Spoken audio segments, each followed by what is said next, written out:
Ladies and gentlemen, good afternoon.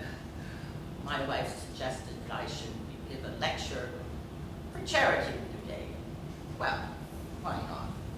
Of course, I'm no professor, but I have been giving these lectures ceaselessly for over 33 years. No wonder I'm so unhealthy. But what I like to do, I like to study serious scientific issues. I meditate on them. And then, sometimes, I write serious scientific articles about them. Well, not truly scientific, but good enough for all intents and purposes. For your information, I have just written a vast article on the dangers of insects. My daughters loved it, especially the section on bedbugs, which I read to them and then threw up. Well, it's all very well to give a lecture on bedbugs, but if you really need some insecticide, Persian powder, our house is infested with bedbugs in the piano. Well, our lecture for today is going to be on the dangers of tobacco. I myself am a smoker, but my wife insisted that I should give you a lecture on the harm that tobacco causes, regardless of my personal take on the subject. So, tobacco, well, I'm really quite different to it.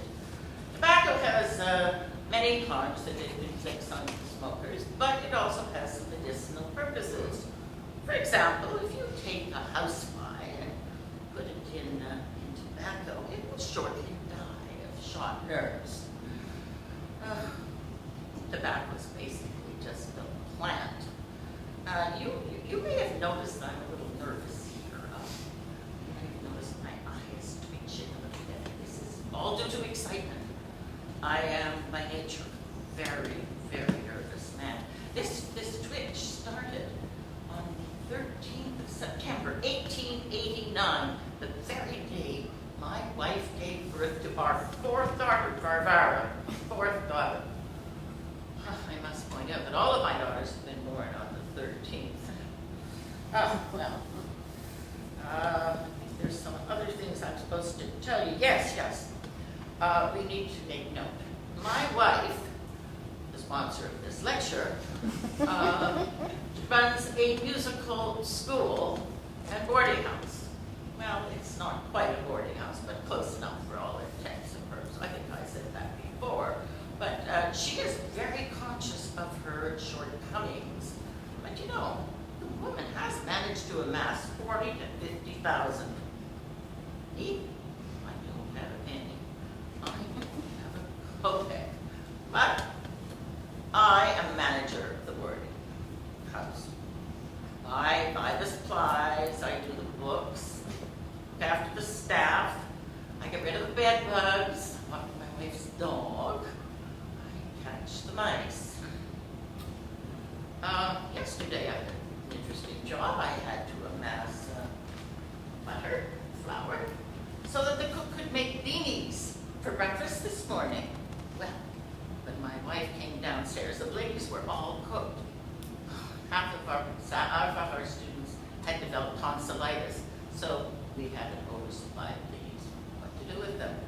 Well, first my wife said, get those beanies downstairs and store them. And she said, no, you scarecrow, you eat those beanies, eat them all. My wife, when she's out of sorts, gets very extravagant with insults to me. She calls me a scarecrow, a viper, a Satan. Now, do I look like a Satan? No. Well, I took those beanies. I just wolfed them down. I didn't really eat them. I just let them float all the way down because I was so hungry. My wife doesn't feed me. Yesterday she didn't even make me lunch. No food for you, you old scarecrow, you. Oh, I should also point out to you, that besides all the household tasks that I have to do in her school, I also have to teach. I teach mathematics, I teach physics,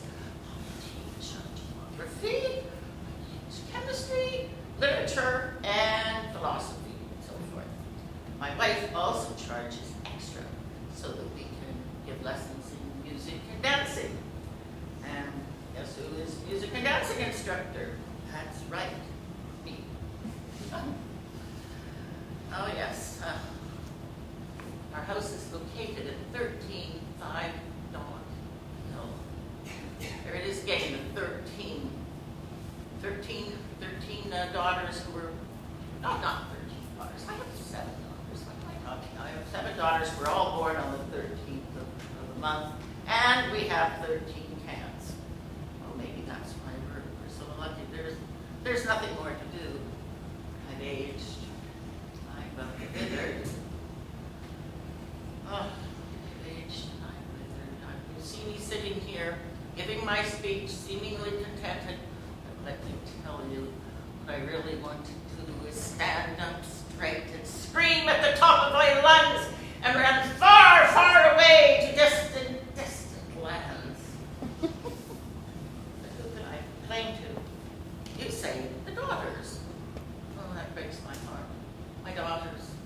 I talk to them, but they just laugh at me. My wife has 7 daughters. Yes, 7. The eldest, Anna, is 27. The youngest is 17.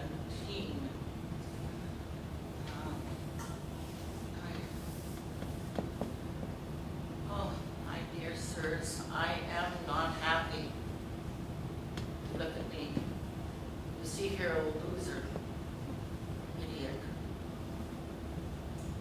looking exactly like the happiest of fathers.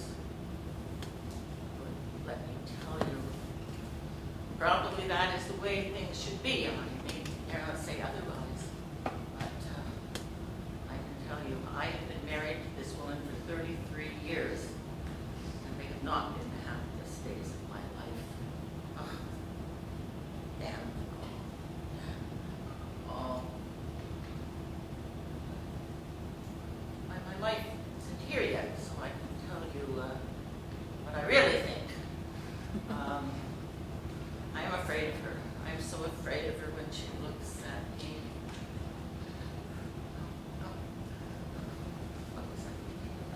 What was I talking about? Oh yes, the daughters. The daughters. I don't think the daughters are going to get married anytime soon. They are very shy. They never get to meet men.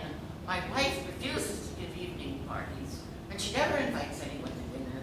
She is a very stingy, angry, cross woman, and nobody comes to visit us.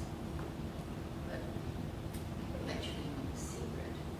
If you come up on big holidays, you can see my daughters at their aunt's house, Natalia's and Anton. Yes, you all know what she is. She's the one with the terrible, terrible rheumatism, wears a yellow dress with black spots, it looks like cockroaches have been thrown all over her. But she gives out very good snacks. And if my wife isn't there, you can have a little divulge. I should tell you, though, that I get drunk on a single shot. You know what? It makes me very happy. Very, very happy.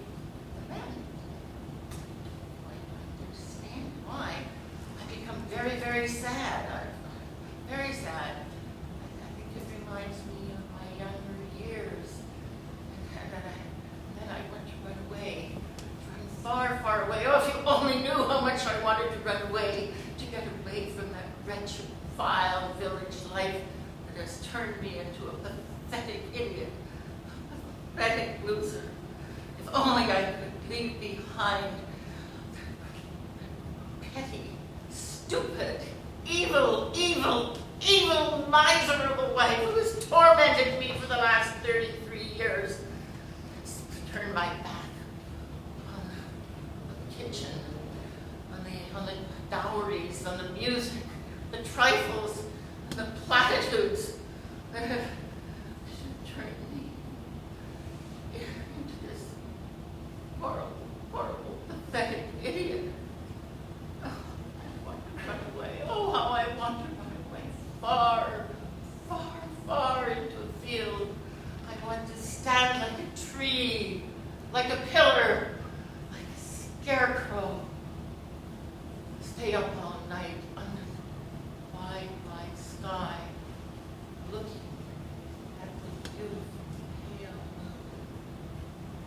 forget. Forget. I don't. I don't want to remember anything. I want to tear off this moth-eaten coat, which I have been wearing for 33 years since I got married, which I now wear when I give lectures for charity. I don't need it. I don't want it. I've done better than this. I used to be happy. I was smart. I went to the university. I had dreams. I considered myself dignified. Now I don't need it. I don't need it. I only need peace. Peace. I see my wife. She is behind the scenes. She has returned. Will be picking me up. We are almost at her time. Here, sirs. If she asks you about the lecture, would you please say that this old scarecrow myself comported himself with dignity? She is looking at me now. Proceeding from the understanding that tobacco contains a terrible poison, as I have proved, one should not smoke it under any circumstances. I allow myself to hope that this lecture will have been of benefit to you.